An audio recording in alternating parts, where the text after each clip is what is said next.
Hi, my name is Tom Martin. I'll be your host today. In our LawDroid Live podcast today, we get to learn about legal ethics in the age of AI. And to teach us about that is today's guest, Megan Zavieh. Megan is the founder and owner of Zavieh Law, a California ethics defense firm. She graduated from law school Order of the Coif at age 21. She's a Spartan racer and mother of four. She's helped close state bar investigations and has gotten clients exonerated at trial. And I know she certainly has more energy than I do for sure. Well, Megan, it's a pleasure to have you on the show. How are you doing today? I'm great. Thanks for having me, Tom. It's a real pleasure. I know that to have you on the show. I know we first met up, I think a little over 2 years ago at uh, Yeah, the at a very first conference. TBD Law Conference. That's right. And that was mind blowing for sure to get so many people in the room that were so excited about um, kind of the intersection of law and technology. Did you feel that way? Oh, absolutely. That was life-changing, that conference. It really truly was. I don't mean that in any form of hyperbole. That changed my perspective on everything I do in my law practice. Today that's kind of what we're going to talk about is from your standpoint, being an expert in ethics, and we'll get into that in a minute. But how does ethics impact, AI and technology? I know it's really the rage right now. Is legal tech is pretty much seemingly in everything and everywhere, and there's a lot of funding going on. And the real question is, how do we do that as lawyers in a responsible way? I'm sure you probably have been getting a lot of questions about that lately. Yeah, it's interesting. In my space, and I know in your space, we see legal tech everywhere, right? All of our colleagues doing it's like amazing things. Some of them coming up with things that you never could have dreamed of even 5 years ago. But in another perspective that I always feel is necessary to keep in mind, throughout our profession, there are a lot of practitioners who are not nearly as highly engaged in legal tech as we are. And there's a whole contingent of our profession that's very resistant to the way technology is booming within our field. And this probably can be related to other professions, but probably going back 10 or 15 years because law is so slow to evolve. And so now, as we start to address technology, and especially from an ethics perspective, we're finding like there's a lot of people out there who are still resisting the use of technology, are still somewhat afraid of what it means to have tech so involved in our profession. And so it's really, really interesting to watch this all grow. I certainly find the tech really exciting. And when I analyze the ethics behind it, I look at it as these are opportunities for us to grow the profession, opportunities to serve our clients better, and opportunities to put out better work product if we know how to use these various tech tools properly. And for some, if you're really forward thinking and you look at your work, you don't have to be a coder or anyone involved in technology and its actual development. But if you're really focused on clients and you just sort of lift your head up and look around in your life outside of the profession, I think it's really easy to identify opportunities to do a better job of serving our clients by utilizing technology. And so there's so many opportunities. It's really an exciting time. Well, I completely agree on that note, and also that there are a lot. You're right. I think we forget that there's so many practitioners that aren't really on this bandwagon yet, uh, and they still have a lot to gain really from using technology in their practice. But these issues that are triggered by ethics, sometimes I think lawyers they might be too busy. They might have too many other things on their mind to really focus on them. And so I really appreciate your help today because I want to I want to focus on these issues that lawyers should be thinking about and maybe give them some practical examples of what they can do to not only be compliant with the ethical rules, but by doing so to have a better practice. So on that note, what are some rules? Like, let's start with an overview. What are some of the rules that generally get triggered by the use of technology in a law practice?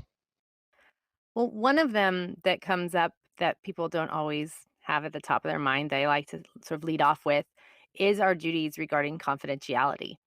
So it's not just privilege. People forget that. We aren't just obligated to maintain privilege. We are obligated to maintain our client's information when it's confidentially provided to us. And so that includes that when you're using technology, that you're making sure you know who has access to information that's coming in through the tech tools. This comes up, for example, if you have a chat bot, which Tom, of course, you're very familiar with, on your site. Who sees the input to the bot, or who sees the input to your contact forms? Some people will have their web developers or SEO people still see all of the content that comes in through a contact form. Well, Mhm. that's not necessarily a bad thing. It doesn't mean you're necessarily violating the rules, but you need to be paying attention. Who does have that information? Are they still employed by your firm? Are you still not, that doesn't mean necessarily a W-2 employee, but are you still on a contract basis with those people who have the information? Because if they are part of your firm, including as a contractor, then you're probably okay. But if you never changed the password or you never changed where the contact form gets copied to, and it's a developer who's not with you anymore, and all of your potential clients' confidential information is going to that person, you need to be aware of it. And so, from the simplest tools like that contact form to the most complex AI tool you might employ in your firm, security and confidentiality are really important. So, that would be the first rule I would always highlight. A second is the rule that you have to perform competently. And every jurisdiction has this one, very basic rule. All of our work, we need to make sure that we're performing competently.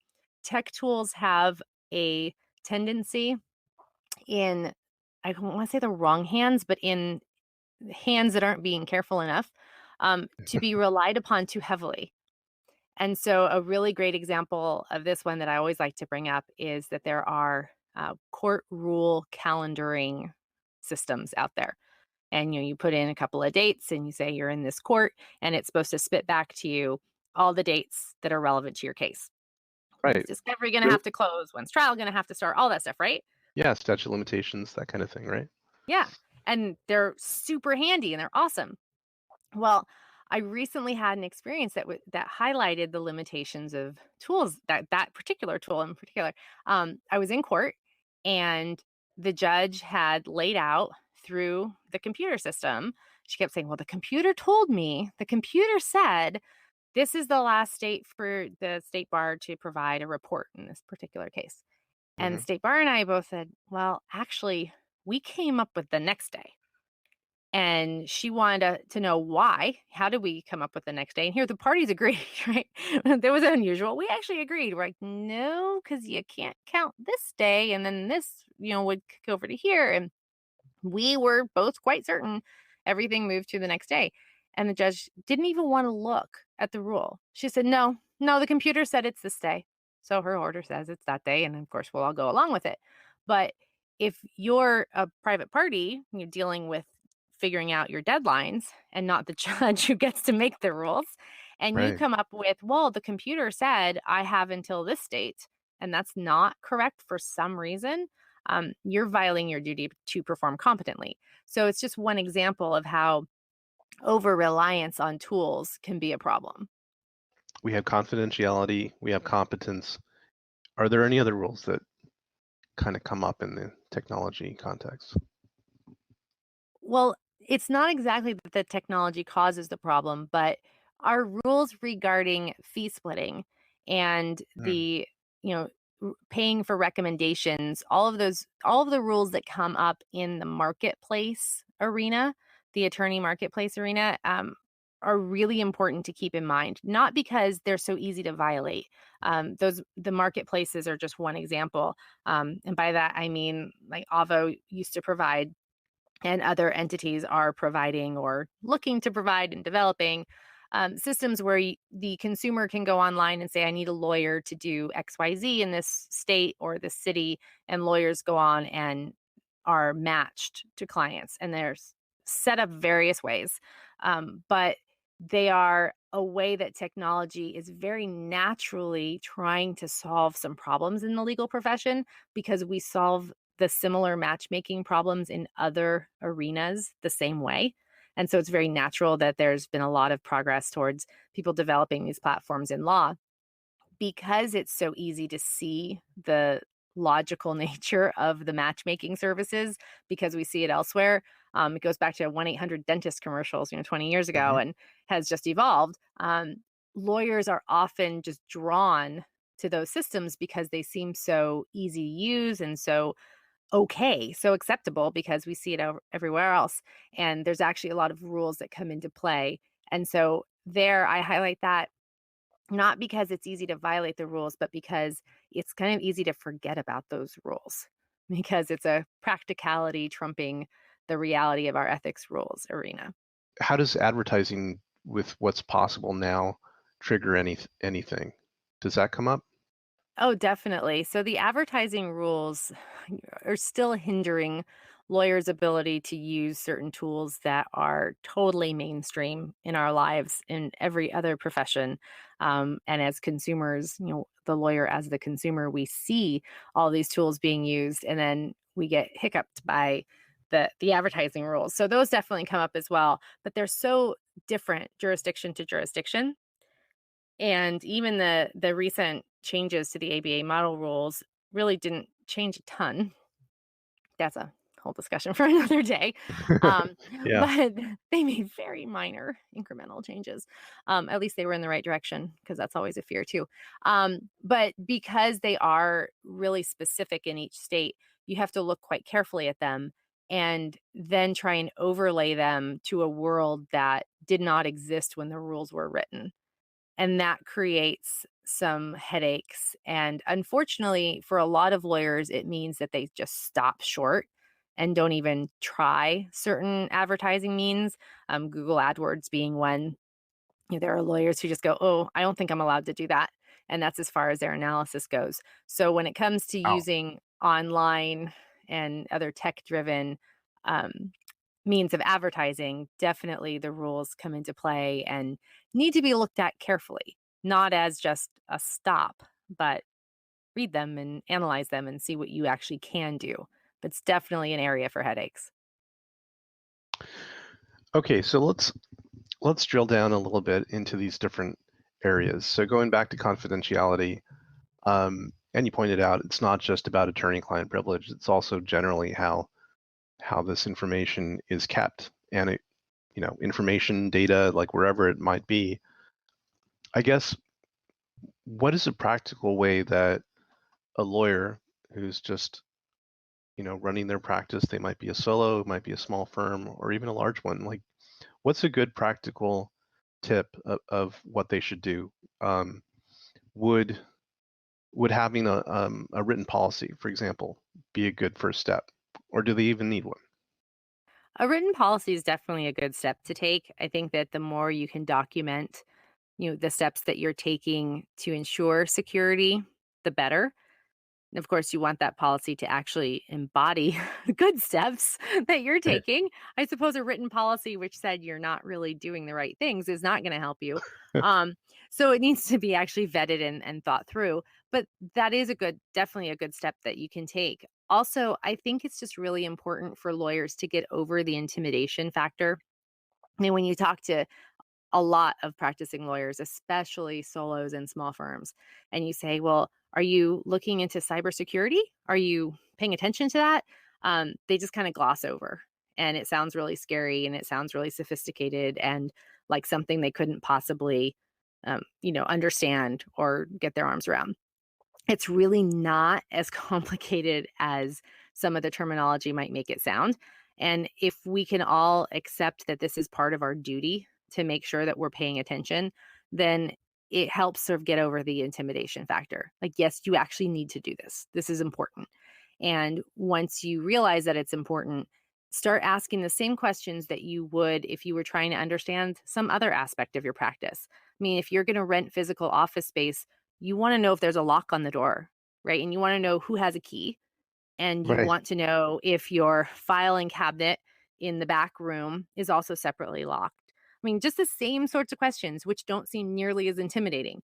Well, now you're going to ask those same questions about your technology. Who has a key? How do you access it? Is it open in the back? If you is there a back door to this building that's always left unlocked? Well, you'd want to know that. Same with your technology. And so a huge part of making sure that you're in compliance with your ethical duties with the technology comes from just understanding what it is and what questions to be asking. And you don't have to be an expert, you don't have to be a coder, you don't have to be able to build the system any more than you need to be able to build the building that your physical office is in to understand how it's locked, who has access. And then if you can sort of get past that intimidation factor and ask those right questions, you're well on your way to ensuring the security of your data. I, that's an amazing point. I also it triggered me to remember Ed Walters had given this talk. I forget what conference it was at, but it was about um, usually people talk about security in the cloud, right? And how Mhm. there's all these issues about security that come up when something is stored in the cloud. And his talk was actually about the security issues that are triggered by having data on the ground. And I think he was talking about exactly those different issues about, are the doors locked? Can people get in? And people forget that there's a lot of risk in just the way we normally handle things. Yeah, it seems less risky somehow because it's more familiar, but Hmm. it's actually not less risky. So, okay, so let's say um, we are having vendors help us. We have contractors that are creating, let's say, technology tools. We have these forms that are being submitted that might be viewed by other people. We're also using third-party apps. Let's say we use Google for our email and calendaring system and all that. Would it also help to have like written agreements with these people to to pin down what kind of confidentiality or security measures are taken? It absolutely would. Now, it's not gonna be practical with, say, Google. If you're using Hmm. Gmail, you're not gonna get Google to sign a separate agreement with you, but they have terms of service. And so if you look at the various ethics opinions that have come out, there's not a ton of them, but the ones that do come out about these issues, they don't say that you have to go to Dropbox or to Google or to whoever your provider is and get a separate agreement, but you do need to look at their terms of service. And I mean, honestly, I don't think most lawyers are doing that, but the reputable companies have enough in them at this point that, Hmm. yeah, it's okay. You can use Google as your, Gmail service provider, your G Suite, whichever version you're using, and feel that for the most part you're covered. The state bar doesn't expect that you are going to understand every bit of the technology, have all the information as if you could build your own secure system, but they do expect that you're going to take reasonable steps. You're not going to use as a third party email provider some fly by night outfit that nobody's ever heard of, operated out of, name your third world country that has no security protocols in place. That's probably not going to fulfill your duties. But when Right. you're using the mainstream providers, they have been vetted at this point. You're not the only one using them. And we can pretty much assume that we're going to be okay with those major providers. Now, when you're going to use a contractor, you're going to hire somebody and they may be overseas. I'm not at all saying that we aren't outsourcing overseas on some of these things. But if you're hiring an individual provider or a very small company, you want to make sure that you do have written agreements. Because, first of all, if you're not staying within the law, the legal industry, in terms of who you're not hiring only consultants who deal with only lawyers, then you might have somebody who's never dealt with a lawyer before and who doesn't understand the difference in the information you're getting. If their other clients are plumbers, it doesn't matter if the plumber's contact information or client contact information is known. It's different for us. And so you might have to educate your contractors. And part of that education can be in the form of coming up with a written agreement. But you want to cover those bases so that I always view this as if you're ever asked, right? If you're ever Mhm. defending yourself because something happened, because no one's going to ask you otherwise. Nobody's coming to your office on an average sunny day and saying, "So, how are you protecting your data?" They're only going to be asking you if something went wrong. So, if something goes wrong and you're defending yourself, are you going to have put together enough reassurances that you really had every reason to believe your data was secure? And that would include a written agreement with a third party contractor. You'd mentioned that, and naturally from all of this comes the issue about competence. And it's not only as lawyers do we know the type of law that we're practicing well enough to actually practice it, especially if we're new to a certain area of law, but it actually requires us to be technologically competent too, right? Aren't there a lot of new rules now that say, I mean, in different jurisdictions that say that lawyers have to be competent about the technology they use? Yeah, so not too long ago, the ABA issued a new comment to the competence rule. And the comment says pretty much you have to stay up with technology. And a lot of practitioners took that to mean we have a new duty, right? Oh, this new thing, totally Mm. new, out of the blue. Now we have to understand technology. And the fact is, it's not as new and changing as, at least in my view, um, as all of that. A lot of us think that that comment didn't create a new duty as much as it just affirmed that if we're going to be operating in 2018 or 2019 or 2020 in the legal profession, which is, of course, in a highly technological world, then we need to understand the basics of the technology that we use. And there's a lot of aspects to that. You need to be using technology, first of all. If all of your communications are snail mail, you're probably not going to be able to keep up with the pace of law practice to actually be behaving in a competent fashion.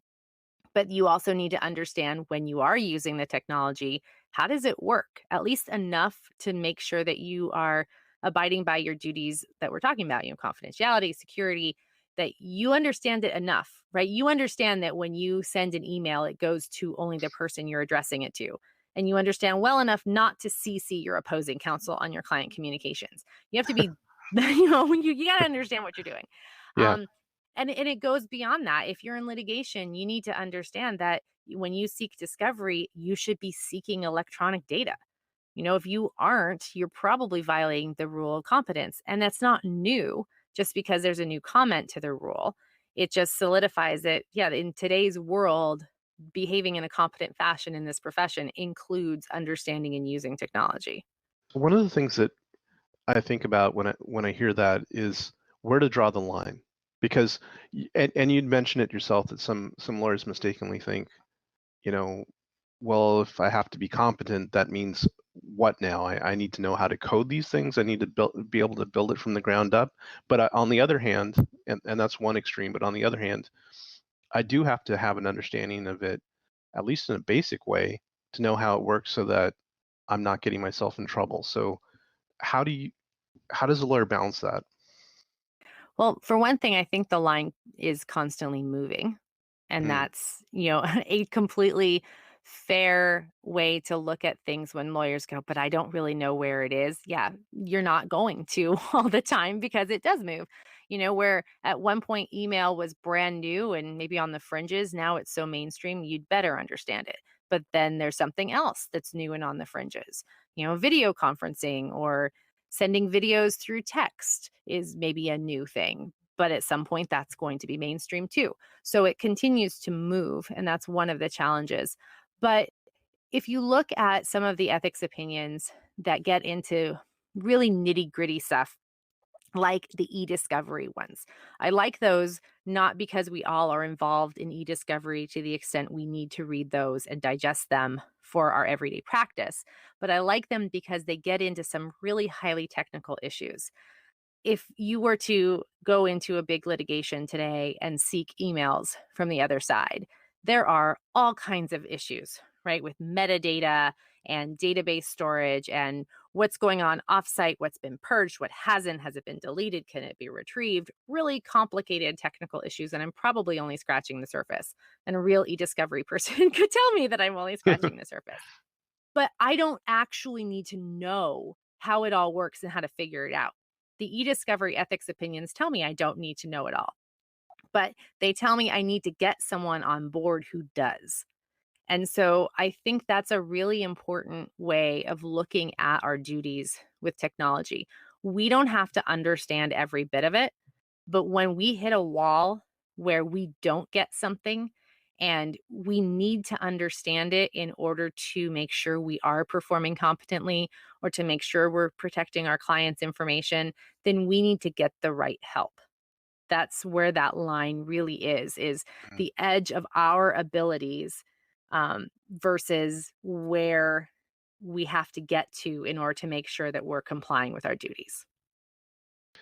Well, that makes a lot of sense, especially when, well, a good analogy is, you're, let's say, a new lawyer and you want to start practicing family law, that the rules typically recommend that you bring on an older, more seasoned lawyer as a consultant, so that when you're doing stuff, you could run it by that lawyer to make sure you're not screwing up for your client. And I guess in the same way, you can bring on a consultant to advise you about technological issues, right? Yeah, absolutely. So, okay, so being competent and being competent in technology is not the mountain that we think it is. No, it's really not. So one other issue that is really interesting to me, it's been coming up a lot in the news, and it's the other rule that gets triggered here is fee splitting.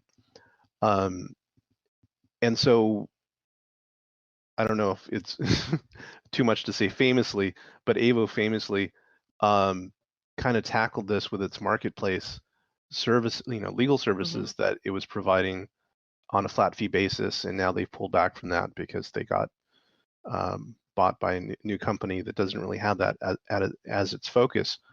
But it was, revolutionary in the sense that creating a legal marketplace where people could buy flat fee legal services at that type of scale um, was pretty remarkable.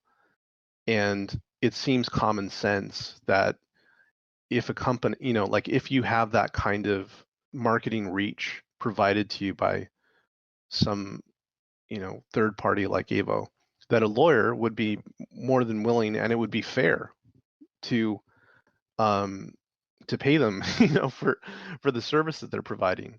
That this is done in many other arenas. I mean, we have Groupon, for example, is the Mhm. biggest example that pops to mind, where you own a restaurant, you want people to come to your restaurant because maybe it's new, or maybe it's just not as popular as it used to be, and you have a new chef, whatever it is, and you put a Groupon out there, and then you split some of the money that you get um, with Groupon.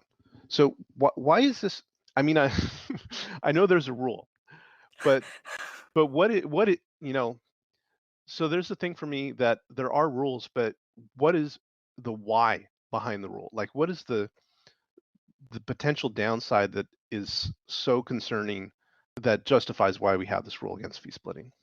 Well, that's a really good question. Um, I think the original why, and remembering that these rules are not even close to new. I think the original why was that somehow lawyers' judgment was going to be skewed. That instead of looking out for our client's best interest, we would be looking out for the interests of the entity that referred us business. And somehow that is different if we are paying the entity, if we are paying to be recommended or paying to be part of that marketplace, particularly if we're splitting the fee with them. Now, remember that sometimes it's okay if we're just paying like a membership fee or an advertising fee is okay, but splitting our actual fee is impacting our judgment. That was part of the idea. I think the other part is that when you're splitting the fee, the non-lawyer, if it's an actual non-lawyer or a company, um, is collecting part of a legal fee that they didn't earn. And that was a concern that somehow we are now taking these precious legal fees that only lawyers should get because you have to be a lawyer to get a legal fee. And now they're going outside of our licensed individuals. Mhm. I think it's all bunk, quite frankly. I think that none of it makes any sense in today's world. I think the idea that we are so easily influenced if we're splitting our fee is absurd. And it goes counter to the other rules, which are all intended to guard against our apparent incredible ability to influence people. If you look at the advertising rules, right, like having to label things advertisement, that was one of the few changes in the new model rules. You no longer have to call it an advertisement. Do we really think consumers can't tell that an ad is an ad? So we apparently have these Jedi mind tricks that we can influence Right. people into doing things they weren't otherwise going to do. But if we split part of our fee with an entity that recommended us, or if we are being recommended by an entity, now we're not able to exercise independent judgment. I think it's absurd. Right. Well, one of the ideas that comes to mind like having legal fees only retained by lawyers. Um, like if that was part of the why back in the day, Mhm. it, I mean, lawyers pay expenses. Right. There's all kinds of things that come up, and it's not like lawyers have they're exempted from having to pay for services of other people. No, You know, not at all. in No, fact, and if you think about yeah. it, like, so I used to advertise on Avvo. I had one of the premier listings at one point. Hmm. And I remember that depending on how many, I don't know if it was counties or zip codes I wanted my ad to show in, I paid more. Right. Okay, well, the idea of paying more and being in more areas is to get more fees. But if I paid them based on a percentage of the fees generated from the ad, it would not have been okay. Well, Hmm. what honestly is the difference between those two things? I, I really don't know. I mean, I'm on the same page as you. And one other thing that I remember reading in some opinions about sharing the fees is that somehow it wasn't proportionate or justified by the the amount of marketing expense that was involved. But when I read that sometimes, I think that the people that wrote it don't really understand how marketing works or the expenses involved in marketing because a lot of times an additional amount of money is justified by the type of marketing it is because let's say if it's a personal injury case, there's a lot more cost involved than if you're trying to get um, I don't know, an immigration case. Personal injury keywords are really, really expensive on AdWords. So you're going to be paying hundreds of dollars for just people clicking on it, not getting a lead, but just the clicks. And so it would justify a marketing company charging a heck of a lot more than they would for the immigration case. So, Right, and it's yeah. also proportionate to the amount of money generated by those cases. That's why they cost more and people are willing to pay more because those personal injury cases generate more in fees. So why can't we just pay as a percentage of the fee? And if you look outside of law, if you I one of the areas that I always like to look at is recruiting. When Mm, you go into recruiting, recruiters are paid percentages, right? And they split the percentages with salespeople and business development people within their firms. And it's not about, well, I'm going to pay you this many dollars, not this percentage, even if you don't generate something. Well, no, they're commission based. And the really good ones have a bigger commission base because they're good at it. That's the marketplace works that out. And right. people's judgment isn't somehow horribly compromised. It's all market forces for a specific purpose. And here, the client, our legal clients, would not be so terribly harmed by market forces playing into the advertising. The other thing that I think that not only the fee splitting rules, but the advertising rules assume is a really dumb consumer. And Mm, I just think that's unrealistic today. There are certainly unsophisticated people out there I'm not saying there's not. I'm sure that, there's plenty of stories that people can tell us of very innocent grandmothers. Mine was probably one of them, who just didn't understand what they were getting into. It happens. But I think as a society overall, we are not so unsophisticated as to be easily swayed and easily misled by recommendations or the advertising itself. And I think that the fee splitting and advertising rules all assume that we have this consumer base that we have to protect. And I just think it's not current. Right, and there's still many rules and laws about consumer protection. So if there was any concern, like let's say for example, this rule was eliminated, the concerns about misrepresentation or about protecting the consumer would still be, more than adequately provided for, right, in the consumer laws that are available. Absolutely. We'd still be subject to all of those other rules and laws out there. Yeah. So taking a step back slightly from it, I mean, if we look at other other countries, I mean, the UK has opened up, alternative business structures, and before them, Australia did the same thing, and they do allow for the actual sharing of fees between non-lawyers and lawyers, or barristers and solicitors, Right. and non-barristers and solicitors. But do you think that change will ever come to the United States? I'm hopeful. I think that we are very slow to change. And I think that the fact that the UK and Australia have done it is really helpful for us because, as far as our profession goes, we don't like to be the first. We don't like to change first and see what happens. And I think having those examples is really helpful. They have similar legal systems and they haven't fallen apart.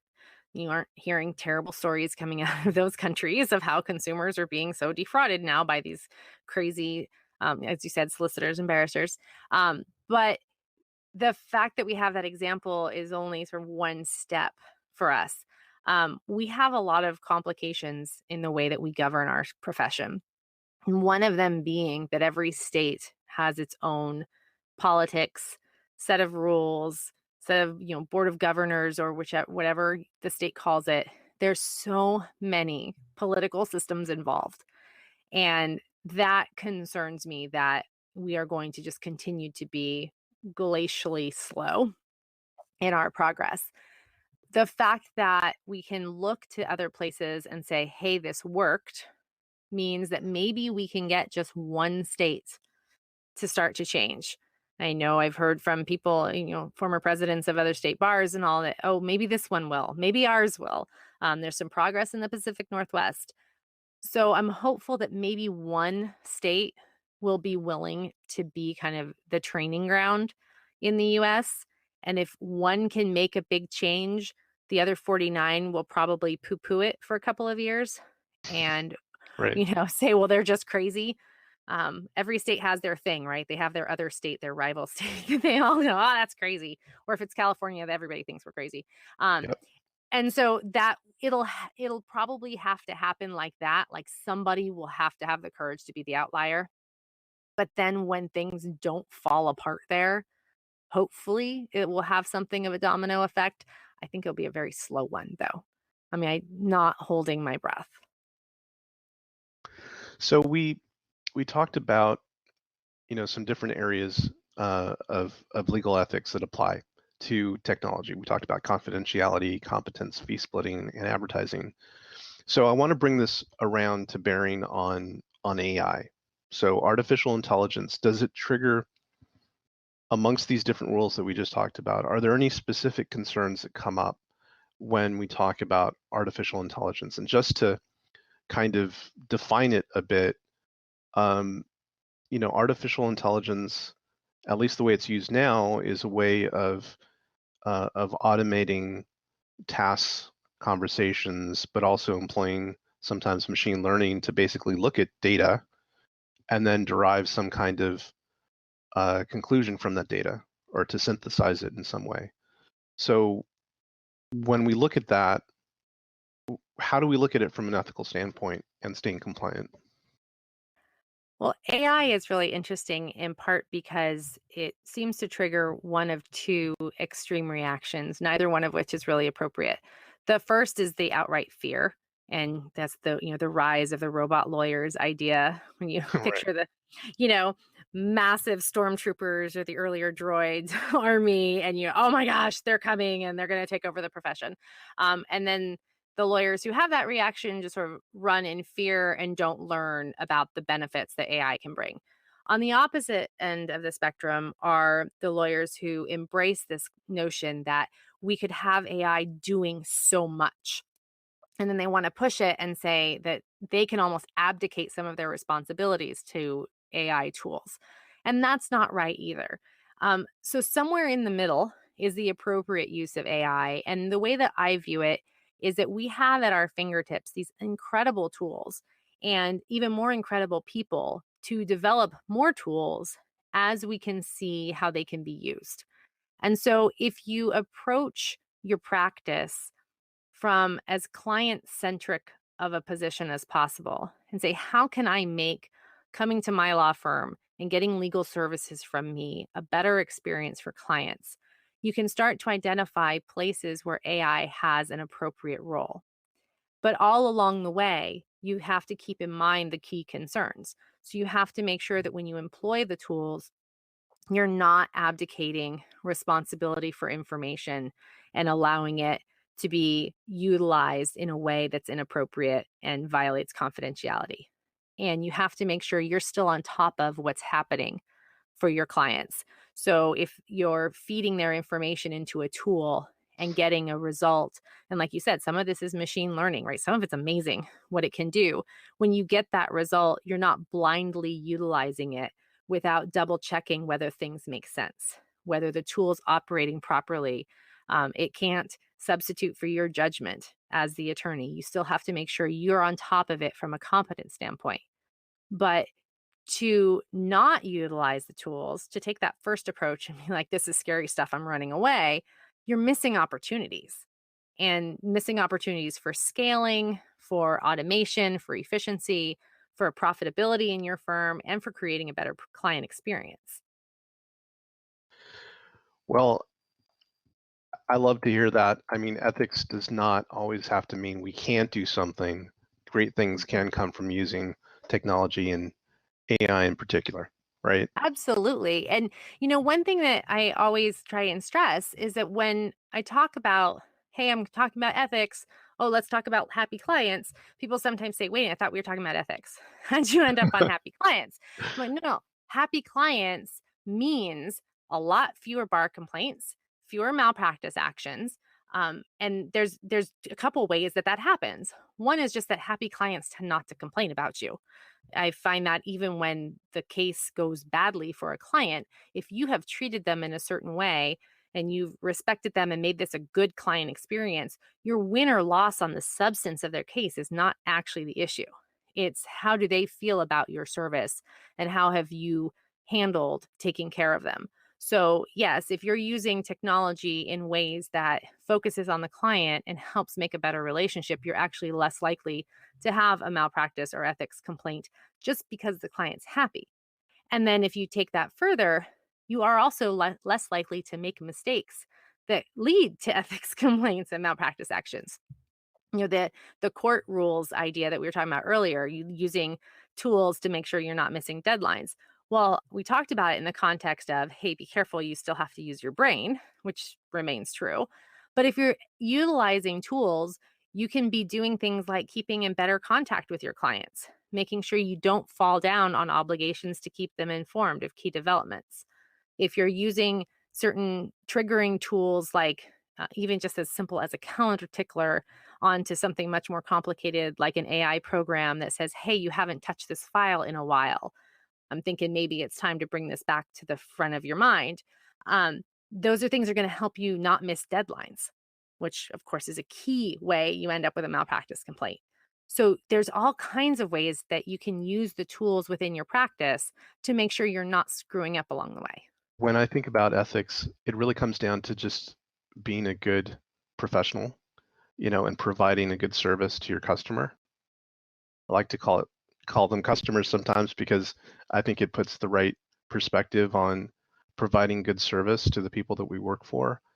And if you're doing that, like you said, that's only going to make your business more profitable. It's only going to bring you more clients because there's going to be positive word of mouth. And I think ethics, I guess sometimes when I hear it, it becomes so like kind of academically oriented and it becomes technical, but it's really about being a good person and being honest and forthright with the people that you work for, especially when we have these special duties as lawyers. I just really appreciate you helping us to understand how to do that in light of where we are today. So Well, thank you, thank Megan. you. Yeah, absolutely. I completely agree with you, by the way, because it does get kind of arcane and technical sometimes, and that's, I think, just a result of the rules being as old and complicated as they can be sometimes. But it's not the roadblock that you might think it is. Don't hear ethics and assume you can't do something. Hear ethics and say, okay, these are just some hurdles I have to make sure I follow and the right path here, and I can still use all these great tools to make a better client experience. Well, thank you, Megan. I love learning more about how legal ethics applies to technology, how to keep a law firm practice on the right side of ethics, and why it matters. So thank you again for sharing your time and thoughts. How can people keep in touch with you? People can reach me by email, which is just megan@zaviehLaw.com, or hit me up on Twitter. I'm at Zavieh Law. So I always appreciate a follow and messages and comments. So I'm always happy to share. And there's also a podcast called Lawyers Gone Ethical, where we talk about some of these issues and put an ethics slant on just about everything related to law practice. And I really love your podcast. And I know that people can also catch you at CleoCon that's coming up in October, right?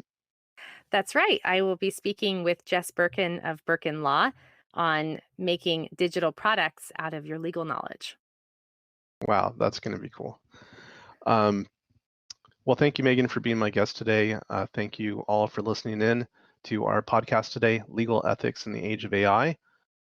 Again, this is Tom Martin, and I want to thank you for listening to LawDroid Live.